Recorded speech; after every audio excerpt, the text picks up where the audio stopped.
running for office in California's 43rd district, which encompasses South LA as part of it. And his opponent should be well known to anybody that is disgusted with politics in this country, Maxine Waters, who has added absolutely nothing to the progression of the United States of America in the last 6 months, as far as I can tell. Omar Navarro, good morning, sir. How are you? Good morning. How you doing? I'm good, man. I'm good. Everything going well? Yeah, just staying busy, staying active, going out there, talking to voters, organizing, doing what you have to do to campaign, having events, showing my face. That's what we're doing. Okay, so I'm gonna skip the Maxine. I don't need you to tell me how bad and tell us how bad of a person Maxine Waters is. She continues to do that on a daily basis, and I argue she falls into the Chuck Schumer category. Every time she opens her mouth, a conservative voter is born. What I want to know is why the people in the California 43rd. I don't want the people in the California 43rd to vote for you because she's a bad option. I want them to vote for you because of the positive things you think you can bring to the office and to the people of your district. What do you believe you're capable of being able to do for the people that put your name down on the ballot? Well, first of all, I have a small business. I've been in the tech industry doing marketing. I currently serve as a traffic commissioner. I've worked in the Los Angeles District Attorney's office in the past assisting victims of crimes. And, and I'm part of the Unified Small Business Alliance. We have over 1,700 small business owners who are part of the Unified Small Business Alliance. And we're actively going out, proactively engaging small business. We're encouraging small business to stay in the state of California, and we're doing what we can to make sure that we are growing our economy in the state of California. These politicians are not doing anything to grow business. They're not doing anything to keep business in the state of California. People talk about homelessness. Well, you take care of the homelessness problem by creating jobs, by sustaining business. That's how we do it. And people want jobs. People want to work. But we need to have a competitive market where people are making good pay also in the state of California. And that's not happening right now. So we have to make sure that we're working towards that. So, excuse me, let me go to a front and center problem, and you're in a state dealing with it as much as anybody. I grew up in Arizona, so I have a particular viewpoint on this. Illegal immigration. It is obviously a factor in California, a significant factor in California when it comes to the lower paying jobs and to wages and things like that. What is there anything you can talk about or do in your district with regards to illegal immigration to help your constituents? Of course. Yeah. Illegal immigration is one of the things I've been passionate about, because this is one thing that I go out in the streets. This is one thing that I go out in different city councils to hold city councils accountable.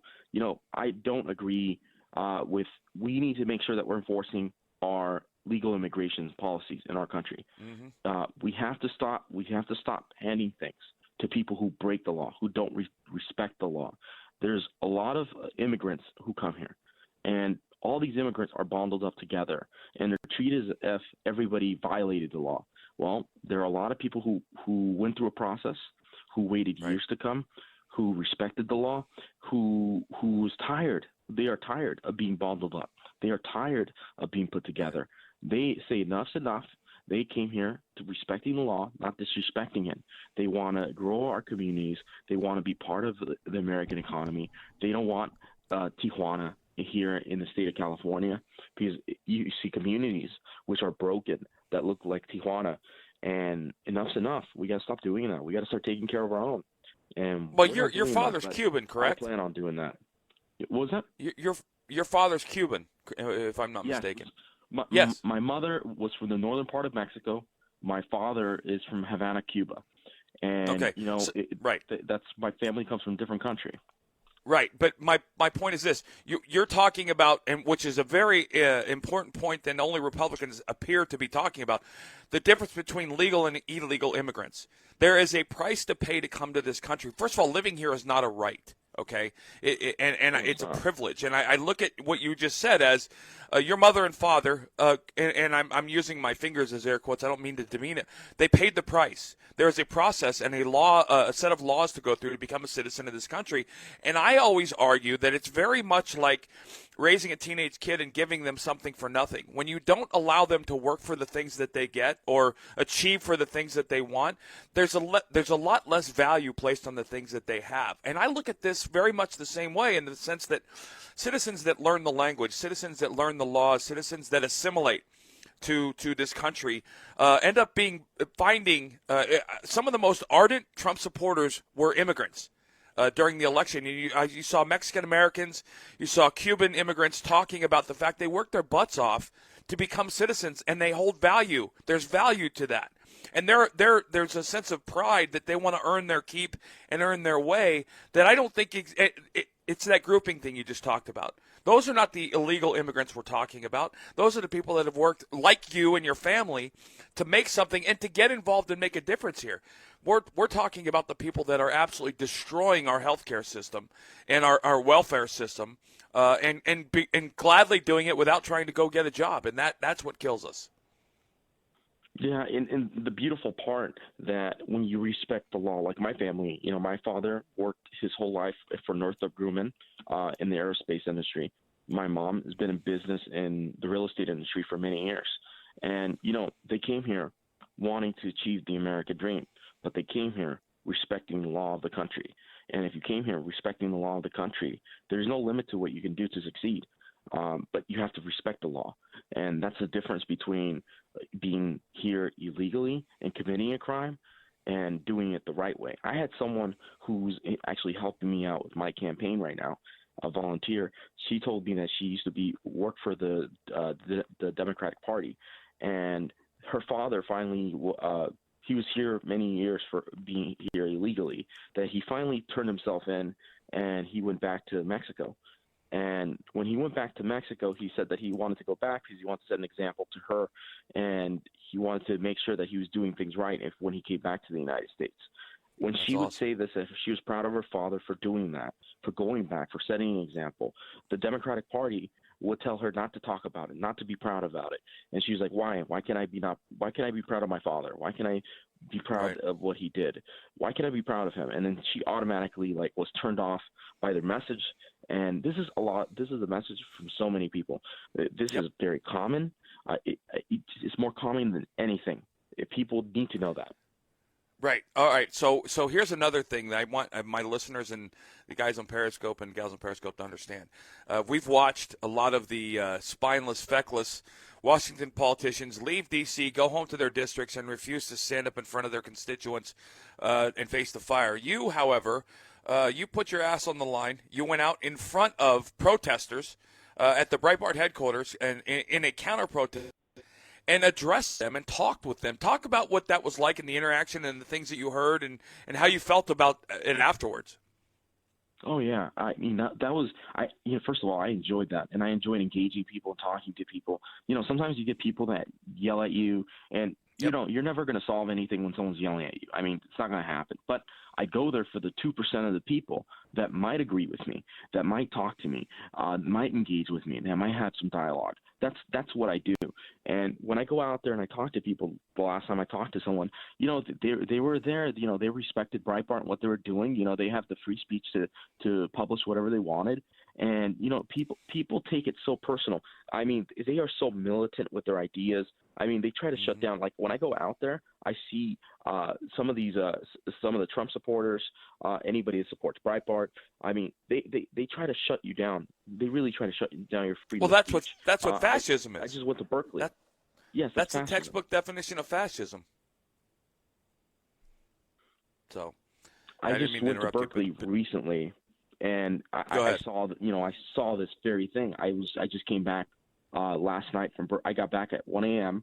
and I got back from Berkeley, and I experienced that. And I went over there because I wanted to see how it was firsthand. I wanted to be there to see it, and I saw how when Antifa showed up, which this is a group basically that is militant, and they throw M80s at people.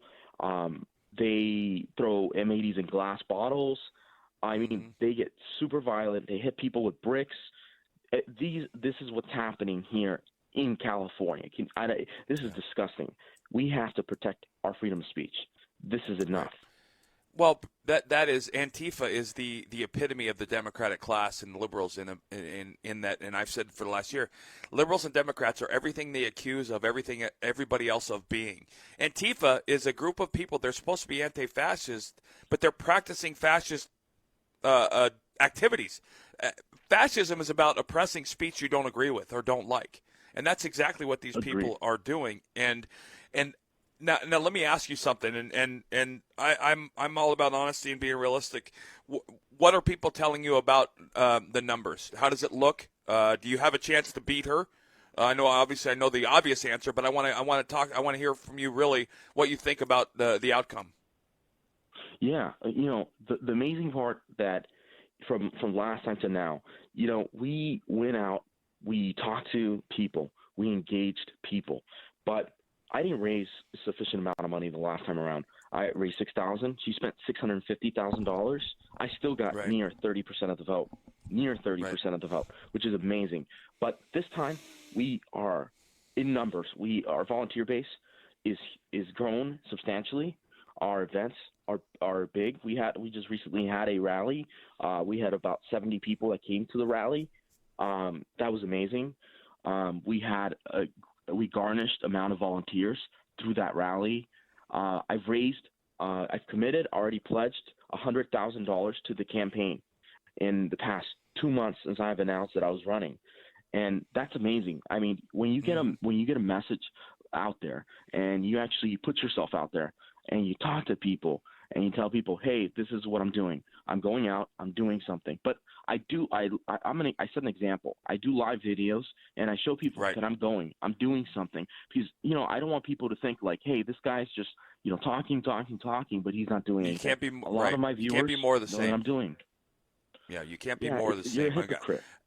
Yep, and I'm going to tell you, as an amateur at all this political stuff, but I've gotten you beat her by going door to door and shaking hands. You beat her by trumping and knocking and shaking hands with these voters, because when they talk to you, they're going to see you're the real deal. I believe God put us on the earth to make a difference in other people's lives, and it's clear you're going to do that. And let me give you one piece of strategic advice. I'm so tired of hearing politicians tell me how bad someone else is. Maxine Waters is going to define herself, and she has. You just tell people what you can do, what you're about, who you are, and remember, you have one thing she doesn't have. You have integrity and you have your word. Until you give up either one of those, you're in the lead with both of those things. Don't ever jeopardize either one. I don't believe you will, and I'll do anything I can do to get you back on this show, to have you back on this show, to support your campaign. Thank you so much. I really appreciate that you even have me on here. I'm thankful that you're having my message heard. There's not a lot of people that do that, and I'm grateful that Breitbart's doing this. You guys are reporting the facts. You guys are getting the message out there, and that's amazing. And thank you so much for getting my message. We'll keep doing it, Omar. We'll keep doing it. thankful. You keep plugging, you keep pushing, you grind your ass off, and we'll find a way to help you win that day. God bless, and talk to you soon. I'm going to keep busting my butt. I'm going to keep doing that. All right. Thank you. All right.